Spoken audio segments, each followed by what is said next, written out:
gente segue porque as recentes operações contra facções no Brasil levaram o Senado a instalar a CPI do crime organizado.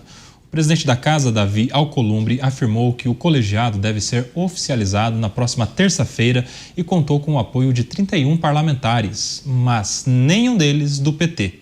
Segundo Alcolumbre, a CPI vai apurar a estruturação, a expansão e o funcionamento de milícias e facções. Depois do anúncio, a oposição começou a mobilizar para dominar o colegiado, prometendo aprovar ações concretas contra o crime e revelar possível influência de políticos nas facções. Dávila, sua expectativa para a CPI contra as facções criminosas? Zero. Minha expectativa é zero. Não vai acontecer absolutamente nada. Vai ter aquela briga de narrativa política, um culpando o outro, vamos escutar as mesmas histórias de sempre, a esquerda demonizando a polícia. Não vai acontecer nada. Porque o que nós precisamos, sabe, que é uma força de trabalho para levantar os projetos que estão já tramitando no Congresso e o que precisa ser feito para incrementar demais projetos, para nós termos um plano de combate ao crime organizado. Por exemplo, o que está sendo feito para prender líderes de facções criminosas em presídios de segurança máxima? Aliás, qualquer membro de facção vai estar preso em cadeias separadas do preso comum, justamente para a gente poder ter ali uma punição mais rigorosa. Nada está sendo feito. O que está sendo feito para recuperar o território e o Estado oferecer serviço de qualidade? Porque se o serviço público for de qualidade, você não cai na conversa fiada dessa turma do crime organizado. Então, assim, o que nós estamos fazendo, por exemplo, em termos de inteligência e cooperação das polícias federal e estaduais e polícias e organizações internacionais para desmantelar a mobilização financeira do crime organizado? Então, aqui, por exemplo, estão 3 medidas fundamentais para começar a encarar, para valer esse problema, que não é num clima de CPI que nós vamos resolver isso. Isso é grupo de trabalho sério, longe das câmaras, levantar os projetos, começar a trabalhar, colocar isso em votação, porque senão vai se transformar em mais um ringue de disputa política, e isso não resolve a vida das pessoas que estão vivendo, infelizmente, não sobre a lei do Estado, mas sobre a lei do crime organizado.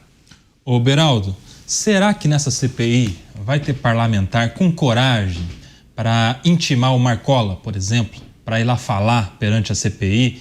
E será que vai ter parlamentar com coragem para esculachar o interrogado, como a gente tem visto nessas outras CPIs aí, para que os parlamentares façam os seus cortes para as redes sociais, façam ali aquele movimento para os seus eleitores? Será que eles têm coragem de fazer isso com o alto comando do PCC e do Comando Vermelho também?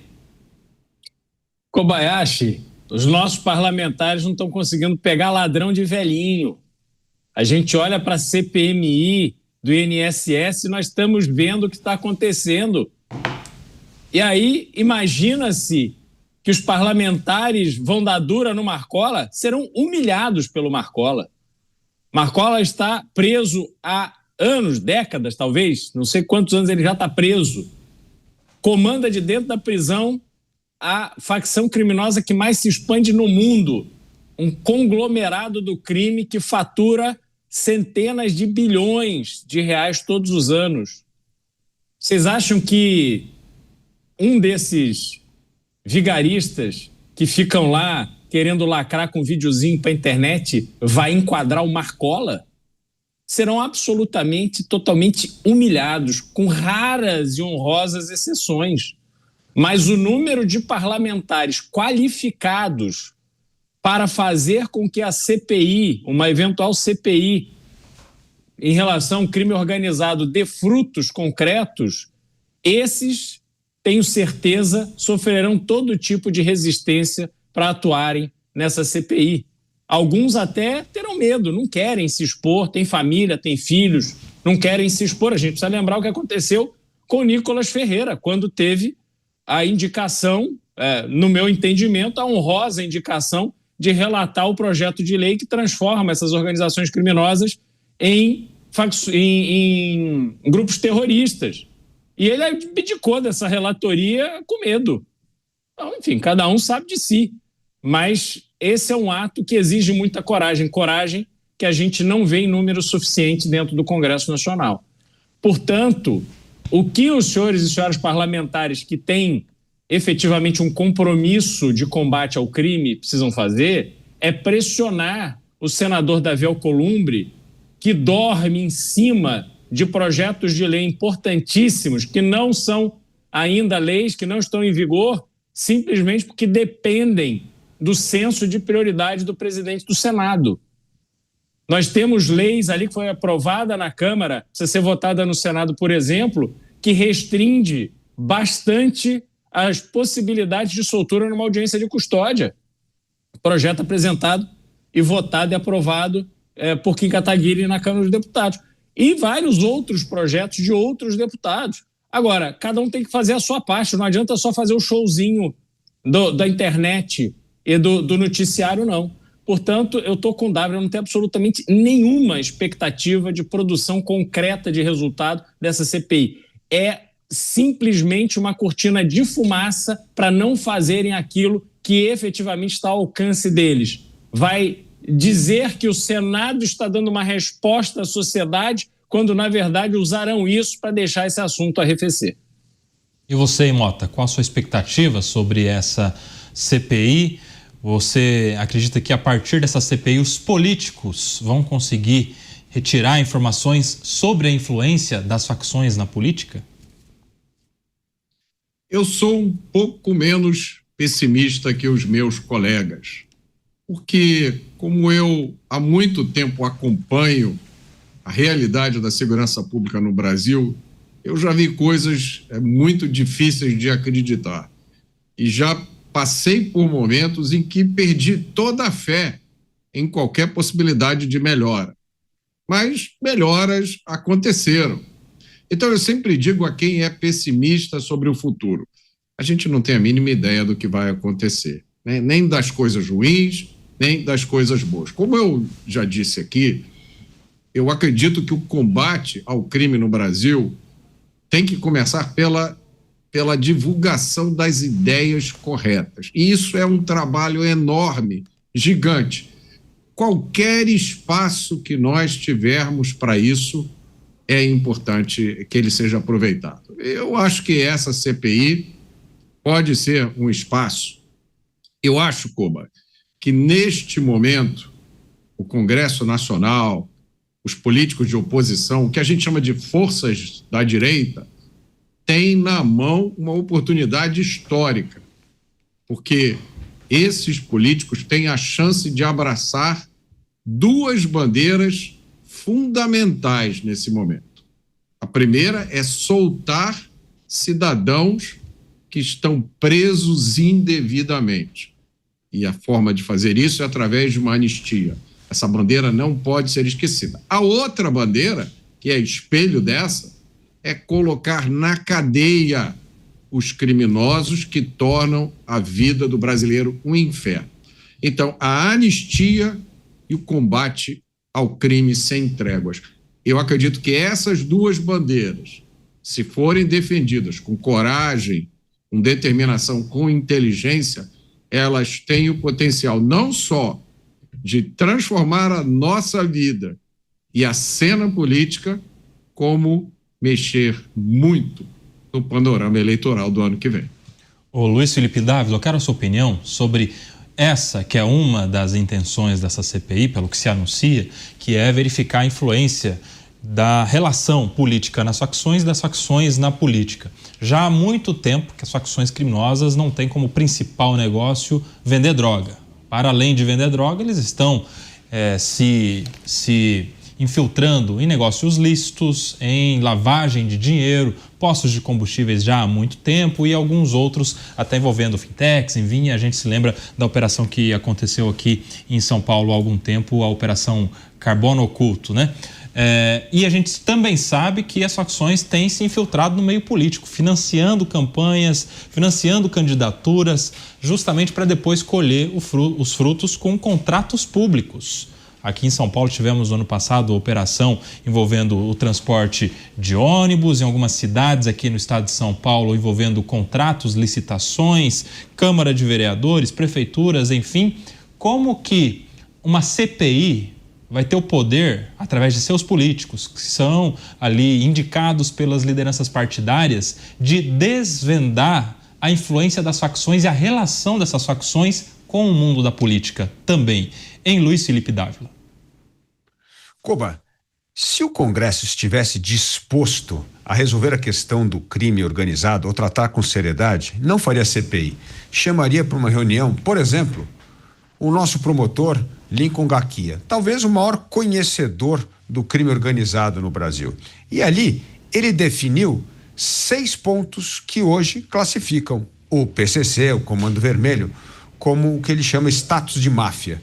Os 2 primeiros você acabou de mencionar. É uma atuação empresarial em áreas ilícitas e lícitas. Isso o que acontece?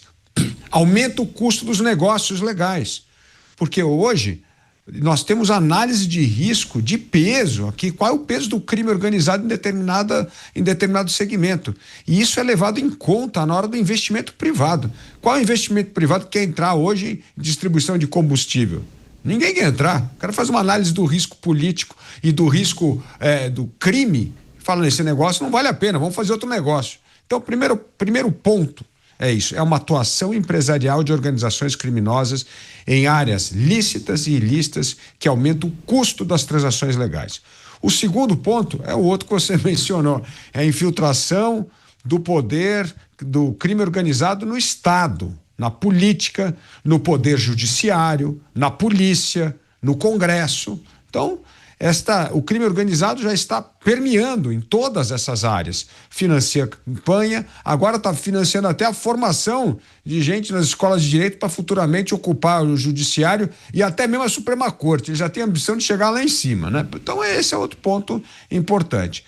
O terceiro é o que o Lincoln Gakia gosta de ressaltar, que é a simbiose com comunidades carentes para não acionar o Estado, que é exatamente a ocupação de território que a gente está fazendo. Então, já que o Estado não funciona, não consegue prover serviço de qualidade, o que acontece? Cria uma simbiose entre essas comunidades e o crime organizado. Pelo menos ali tem segurança, pelo menos ali, mesmo que seja gato, tenha fornecimento de luz e água, enfim. O crime organizado começa a fazer o papel que o Estado não faz. Então, esse é o terceiro ponto. O quarto ponto que o Lincoln Gakia sempre traz à tona é a questão do avanço do crime organizado em operações transnacionais, que é esse grande tráfico internacional de arma e drogas que é o nosso, tanto o Comando Vermelho quanto o PCC, quando todo mundo está envolvido. O quinto é a lavagem de dinheiro estruturada. Estamos aí, toda hora tem fintech, bet, esse tipo de coisa, imóvel e outras atividades para quê? Para limpar dinheiro, para lavar dinheiro. E, finalmente, o último ponto que ele chama, que tem um estatuto próprio, o que italiano é o ormetà, é aquelas regras internas do crime por onde o crime é julgado. Então, nós já temos essas 6 coisas. O que nós precisamos fazer é qual é o plano para desmantelar cada um desses 6 itens. E não é por meio de CPI, é por meio de trabalho sério com as polícias estaduais, com os promotores que estão enfrentando esse problema, como é o caso do Lincoln Gakia, e coordenação desses esforços. Então, se nós não tivermos isso, Koba, é só para jogar para a plateia e para tentar criar uma impressão melhor para um ano eleitoral. Isso não vai resolver esse problema dramático de um país a caminho de se tornar um narco-estado. Ô Cristiano Beraldo, por que nenhum dos parlamentares é do PT? 31 assinaturas, nenhuma do PT para se instalar a comissão para a investigação das facções criminosas. É porque eles não estavam no Congresso hoje, Koba. Eles estavam lá no Complexo do Alemão, fazendo uma visita de cortesia aos amigos, aproveitando que eles entram ali sem precisar de segurança. Precisam naturalmente de autorização, mas acredito que eles têm lá o número do telefone vermelho, né? Tem aquela história, telefone vermelho que os presidentes teriam, que você liga direto para falar com o presidente. Eu imagino que os chefes que comandam a área sem soberania nacional que existe no Complexo do Alemão, de novo, representantes do governo federal estavam hoje num ambiente em que não valem as leis brasileiras. Que ninguém tenha qualquer dúvida sobre isso. Ali não vale determinação do Supremo Tribunal Federal. Se os bandidos se reúnem no Tribunal do Crime para decidirem se aquela pessoa que foi pega pelos comparsas dele é culpada ou não, e decidem que ela é culpada, ela é morta e queimada ali mesmo, na mesma hora. É sistema judiciário em menos de 24 horas. E a pessoa, de repente, desaparece. Se soma a estatística desse país, onde 40 mil pessoas são assassinadas todos os anos, e outras 40 mil simplesmente desaparecem. É um show do Mr. M. Parece que a gente está em Las Vegas. Sai ali a fumacinha e desapareceram 40 mil brasileiros. Onde estão? Ninguém sabe. Mas eles não têm importância.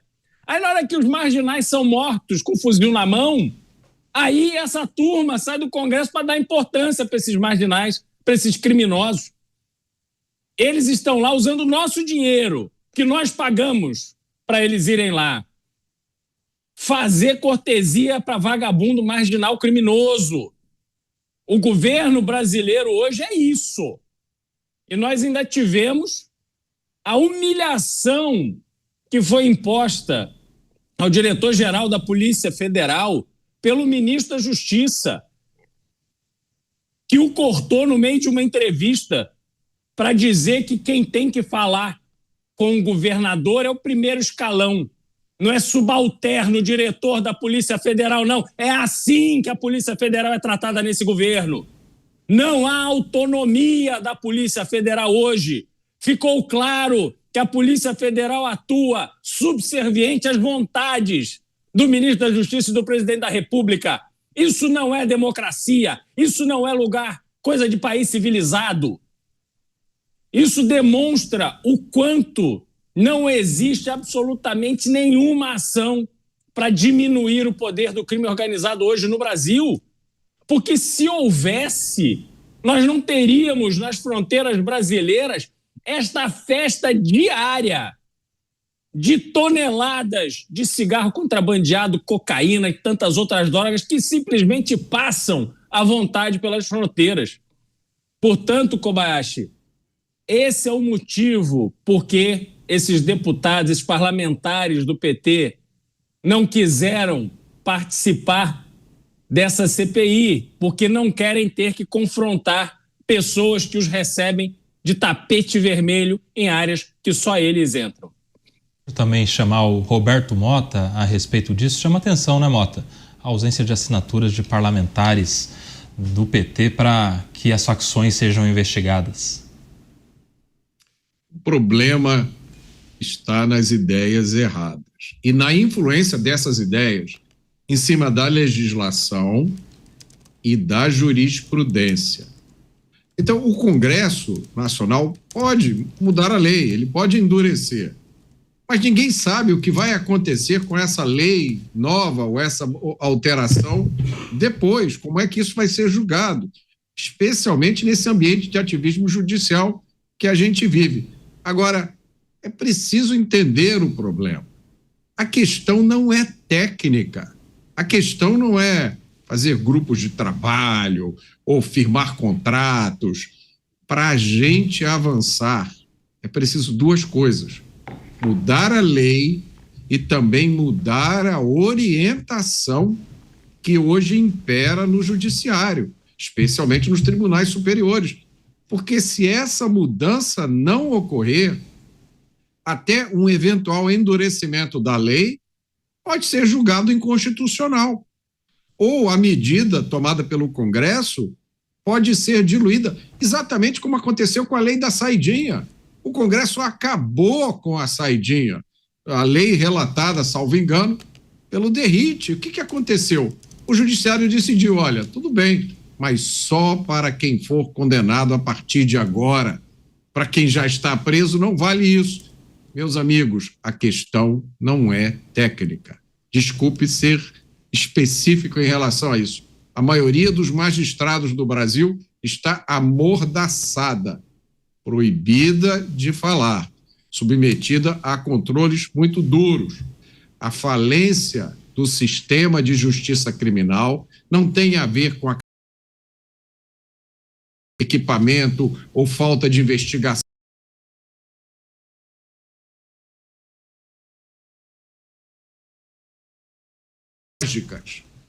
Querer combater o crime ignorando isso é a mesma coisa que pegar um pedaço de pano e tentar secar o mar. Agora são 18 horas e 57 minutos. Para você que nos acompanhou pela nossa rede, você fica agora com a sua programação local. Amanhã, às 18 horas, nós estamos de volta com os Pingos nos Is. Por aqui, na TV Jovem Pan News e nas demais plataformas, nós seguimos com a opinião dos nossos analistas. Vamos ouvir o Luiz Felipe Dávila. Dávila, a gente, ao longo dos últimos anos, tem visto as CPIs perderem o seu poder de mudar o cenário na nossa sociedade, né? Casos de grande repercussão têm ali as suas CPIs que não geram aquela mudança necessária, se resolvem só com os cortes para as redes sociais, eventualmente um depoimento ou outro que possa chamar mais atenção. O maior exemplo disso é a CPMI do INSS, que tinha um grande potencial, né? Roubo a dinheiro de velhinho na casa dos bilhões e não tem gerado a repercussão toda que poderia, né, com o potencial de gerar indignação mesmo da sociedade com corrupção. Você acredita que ao longo dos anos todos as CPIs foram perdendo o seu poder diante de tantas outras CPIs lá de trás que a gente viu dando frutos, como o CPI dos Correios, por exemplo, que gerou depois o processo do Mensalão, né, Ação Penal 470 e tantas outras de décadas atrás? O problema é que ela vai perdendo credibilidade porque não resulta no combate à corrupção ou na melhoria da vida das pessoas. Por exemplo, o primeiro escândalo da Previdência Social foi em 1992. Você lembra lá? Georgina de Freitas desviou centenas de milhões de reais. Ali tinha um escândalo, começou ali. Então, uma coisa que desde 1992 você tem versões sobre o mesmo tema até o dia de hoje, o que a população vai esperar de uma CPI? Nada. Vai esperar que não vai acontecer absolutamente nada. Vão tentar prender fazer um carnavalzinho aqui, tal, mas ninguém acha que vai sair ali medidas concretas para devolver 90 bilhões de reais que foram desviados dos empréstimos consignados e 8 bilhões de reais que foram desviados dos descontos indevidos. Então, por que a população aplaudiria a CPI ou acha que a CPI vai gerar alguma coisa? Eu acho que não vai acontecer absolutamente nada. Então, o ponto eu concordo com o Mota que as ideias precisam melhorar, só que as ideias demoram e as pessoas têm urgência hoje. Então, o que nós precisamos são pequenas ações importantes que tenham impacto, que isso se torne um bom exemplo. O bom exemplo começa a fazer essa mudança de ideias, porque senão não tem mudança de ideia. Então, aí é que está o ponto fundamental. Pegar pessoas, por exemplo, como o nosso promotor que nós já mencionamos aqui, o Lincoln Gaquia, está aí uma pessoa que fez trabalho. Então, assim, por que São Paulo, por exemplo, está conseguindo desmantelar várias operações de movimentação financeira do PCC? Porque está tendo inteligência. É uma inteligência, articulação com o promotor público, com a polícia, fazendo com que essas coisas aconteçam. Então, nós precisamos nos embasar nos bons exemplos para propagar e fazer com que isso ajude a mudar as ideias, porque senão as ideias não vão mudar, porque o que vai se sobrepor é o ceticismo e o fatalismo que hoje perdura na sociedade. Seguiremos acompanhando aí, inclusive o promotor Lincoln Gaquia, que é do GAECO, do Ministério Público de São Paulo, o Ministério Público que era comandado pelo Mário Sarrubo, que hoje é o secretário nacional de Segurança Pública. Agora são 19 horas em ponto, 7 horas da noite. Nós estamos de volta para você que estava no nosso intervalo da rede. Seguimos por aqui repercutindo a CPI contra o crime organizado, que promete investigar as facções criminosas no Senado Federal. CPI que foi aberta depois de 31 assinaturas, dentre os 81 senadores. Nós estamos aqui colhendo as opiniões dos nossos analistas, do Cristiano Beraldo, do Luiz Felipe Dávila e do Roberto Mota também. E aí, Beraldo, eu te repasso essa questão, né, da força que foi perdendo as CPIs ao longo do tempo. Se a gente pega as últimas aqui, estava fazendo uma pesquisa, ó, CPI do INSS, CPMI, né? No caso do INSS, não está gerando aquela repercussão que poderia.